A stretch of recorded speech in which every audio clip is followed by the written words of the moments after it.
یہ عورت نوجوان سے کہتی کہ میرے ساتھ غلط کام کرو۔ نوجوان واش روم میں گیا اور واپس السلام علیکم، کیسے ہیں آپ لوگ؟ میں آپ کے ساتھ عدنان، اور کہتے ہیں کہ برائی سے اگر آپ خود بچنا چاہیں تو کوئی آپ کو برائی کی طرف مائل نہیں کر سکتا۔ ایک نوجوان جو قرآن حفظ کر رہا تھا، بڑا خوبصورت تھا، صبح صبح گھر سے بن ٹھن کے نکلتا، 15-16 سال کی عمر ہے، اور بہت ہی کمال کی اللہ تعالیٰ نے اس کو حسن دیا ہوتا ہے، یہ کہہ لیں کہ جو بھی اسے دیکھے اس کا دیوانہ ہو جائے۔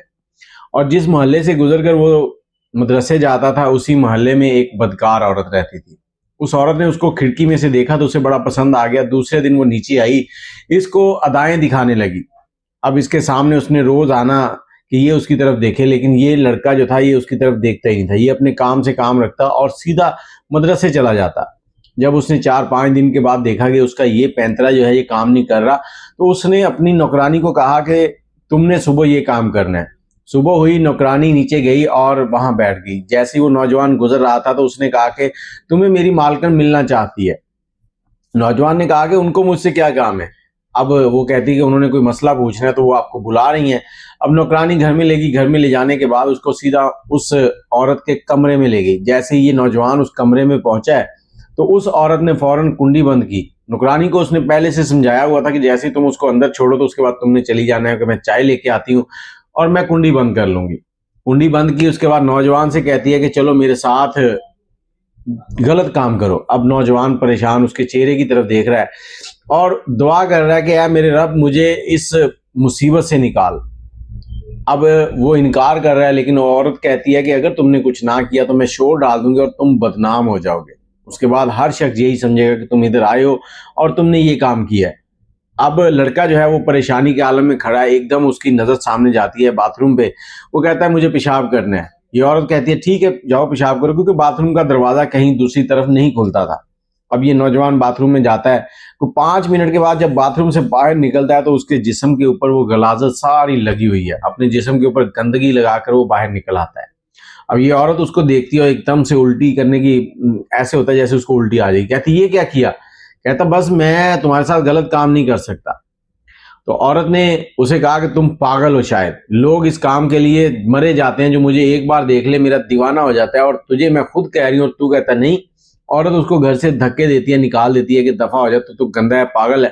اب یہ نوجوان شرمندگی میں سر جھکائے گھر جاتا ہے، گھر جا کے نہاتا ہے، نہانے کے بعد کپڑے چینج کرتا ہے اور مدرسے چلا جاتا ہے۔ جیسے ہی مدرسے میں جا کر بیٹھتا ہے تو ساتھ والے طالب علم جو ہیں وہ اس کو کہتے ہیں کہ یار کون سی خوشبو لگا کے آیا، بڑی مہک آ رہی ہے، آج تو کمال ہو گیا۔ ادھر یہ شرمندگی میں کچھ بھی نہیں بول رہا، اس کو یہی تھا کہ میں نے وہ جو غلاظت لگائی تھی اس کی وجہ سے اسمیل آ رہی ہے اور یہ بچے جو ہیں یہ مجھے چھیڑ رہے ہیں۔ اتنے میں اس کے جو استاد تھے وہ بھی آ گئے، اور استاد نے کمرے میں داخل ہوتے ہی کہا کہ یہ آج نئی پرفیوم کس نے لگائی ہے؟ تو بچوں نے فوراً کہا کہ سر یہ لگا کے آیا ہے۔ اب اس طالب علم کو کھڑا کیا، استاد نے اپنے پاس بلایا، بیٹا کون سی پرفیوم ہے؟ اب یہ طالب علم کھڑا رونے لگ گیا۔ استاد نے پوچھا کیا ہوا؟ تو یہ روئے جا رہا، استاد نے اس کو لیا اور سائڈ میں چلا گیا۔ دوسرے کمرے میں جا کر تنہائی میں اس سے پوچھا بیٹا کیا ہوا ہے؟ اس نے سارا واقعہ سنایا کہ اس طرح سے وہ عورت اس کو دیکھتی تھی، پھر آج اس نے اس کو اپنے گھر بلایا اور یہ کام کرنا چاہتی تھی، میں نے اس طرح سے وہ گندگی لگائی ہے، اور اب آپ سب لوگ میرا مذاق بنا رہے ہیں کہ مجھ سے خوشبو آ رہی ہے۔ تو استاد کہتا ہے کہ بیٹا قسم سے تم میں سے خوشبو ہی آ رہی ہے، اللہ تعالیٰ نے تم پر کرم کیا اور یہ اللہ کی طرف سے تمہارا ایک امتحان تھا، اور اللہ نے تمہیں اس امتحان سے نجات دلائی کہ تم نے فوری طور پر ایک فیصلہ کیا، باتھ روم گیا اور اپنے اوپر وہ گندگی لگا لی، لیکن اللہ نے اس گندگی کو خوشبو میں تبدیل کر دیا، تمہارے جسم سے واقعی خوشبو آ رہی ہے۔ اور یہ کہانی آپ کو سنانے کا مقصد یہ ہے کہ بعض اوقات لوگ کہتے ہیں کہ بس ہم تو کنٹرول میں نہیں رہتے۔ اگر آپ اپنے نفس کو کنٹرول کر لیں تو ساری دنیا آپ کے کنٹرول میں ہے، لوگ آپ کے پیچھے بھاگیں گے جیسے اس نوجوان نے کیا۔ باقی آپ اس بارے میں کیا کہتے ہیں؟ اپنی رائے کمنٹ میں ضرور دیجیے گا۔ مجھے اجازت دیں، دعا میں یاد رکھیے گا۔ اللہ حافظ۔